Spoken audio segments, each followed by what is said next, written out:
दोस्तों आज हम आपको इस कहानी में बताने जा रहे हैं एक पतिव्रता स्त्री दुल्हन एक रात की। तो किसी शहर में एक धनवान सेठ निवास करते थे और उनकी एक लड़की थी जो कि एक शादी के योग्य थी और सेठानी भी थी। उन्होंने अपनी लड़की को देखा तो अपने सेठ से बोली कि हमारी लड़की बड़ी हो गई है, शादी के योग्य हो गई है, तो कहीं अच्छा सा लड़का देखकर अपनी लड़की की शादी कर दो। तो सेठ जी ने नाई और पंडित को बुलाया और कहा कि हमारी लड़की के लिए एक सुंदर अच्छा सा लड़का देखकर आओ। तो नाई और पंडित जी चले हैं।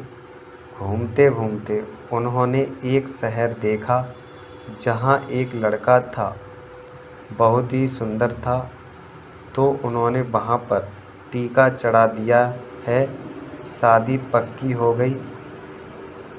उसके बाद महाराज को बताया जाकर सेठ की आपकी लड़की के लिए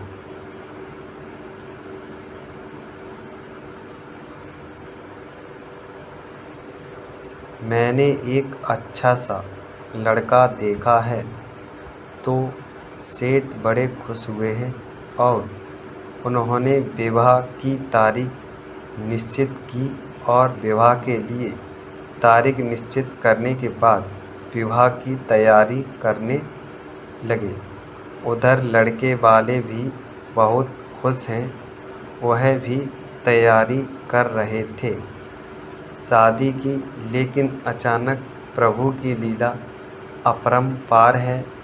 जिस लड़के के लिए शादी तय की और नाई पंडित ने उस लड़का बाइक से चला रहा था और बाइक से नीचे गिर जाता है अचानक। तो शादी से पहले ही उसकी एक आँख फूट जाती है, यानी कि खराब हो जाती है। अब घर वाले सब हैरान हैं। बारात तो सजा ली, घर वाले सब हैरान भई। उन लेनी बारात सजाई और उनके मन में यही बात चल रही थी, कहीं बरनी ने लड़का को फेल कर दिया तो हम लोग कहाँ जाएंगे, किसी को मुंह दिखाने के लायक नहीं रहेंगे। तो उन्होंने सबने सलाह की है, कहा कि एक किराए का दूल्हा लेकर आओ। तो उन्होंने देखा है एक लड़का सो रहा था कि अपने गुरु के कहने पर सोने की चिड़िया के पंखों वाली चिड़िया की तलाश कर रहा था कि कहानी चिड़िया मिल जाए तो हम पकड़ कर गुरु जी को दे दें। तो बारात वाले लोगों ने उसे लड़के से कहा कि तुम एक रात के लिए दूल्हा बन जाओ और तुम्हें इस काम का 100 रुपया दिया जाएगा। लड़का ने पहले मना किया, बोला कि मैं अपने गुरु की आज्ञा का पालन कर रहा हूँ। लड़का ने साफ मना कर दिया। मना करने के बाद बारात के लोगों नहीं माने और उसे ज़बरदस्ती दूल्हा बना दिया गया। दूल्हा बनकर जब उसे पालकी में बैठाला और बारात दरवाजे पर पहुंच गई तो सब लोग बड़ा खुश हैं कि पंडित जी ने जोड़ी बहुत अच्छी मिलाई है। उन्हें कहाँ पता था कि यह किराए का वरना है। तो जब शादी हो जाती है उसके बाद लड़का और लड़की को ऊपर रूम में भेज दिया जाता है। बाहर से उसकी भाभी कुंडी लगा देती है और लड़का उसे लड़की से बातचीत करता है और मन में सोचता है कि इस लड़की को नहीं पता है हम किराए के वरना हैं।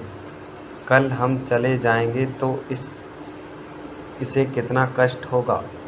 जब उसका चेहरा उदास देख लड़के का तो लड़की बोली है कि महाराज आप उदास क्यों हैं, क्या आपको हम पसंद नहीं हैं। लड़का कहता है ऐसी बात नहीं है। तो बहाना बनाकर के लड़का बोला कि मेरे पेट में दर्द हो रहा है भूख की वजह से। तो पतिव्रता स्त्री ने देखा है रूम में कुछ भी नहीं था और बाहर से उसकी भाभी कुंडी लगाकर चली गई थी। उसे लड़की ने देखा है कि थोड़े से चावल पड़े हैं। उन चावलों को लेकर अब उसे लड़की ने देखा कि जलाने के लिए ईंधन नहीं है।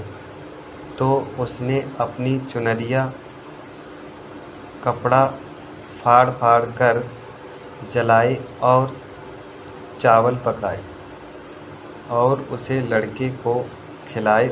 उसके बाद सवेरा जब हुआ है तो बारात के लोग सभी जहाँ बैठे थे वहाँ जब लड़का पहुँच जाता है तो उसे 100 रुपये देकर भगा दिया जाता है। और उसके बाद जो वह लड़का था अपनी पत्नी के लिए लोटा में पानी लेकर आता है और कहता है कि लीजिए यह पानी पी लीजिए, हम ही आपके पति हैं। तो लड़की देखी है और एकदम चौंक जाती है। सोचती है कि जो रात बिताई थी वह लड़का कोई और है, मुझे उसके साथ ही रहना है। तब तक उसे लड़का की छोटी बहन थी जिसकी आँख फूट चुकी थी और वह इस लड़की के साथ बैठी हुई थी। तो उसे छोटी सी बच्ची ने सब बता दिया कि वह लड़का किराए पर आया था, यही हमारे भैया हैं, आपको इन्हीं के साथ रहना है। तो जब लड़की ने सुना है तो वह सोचने लगी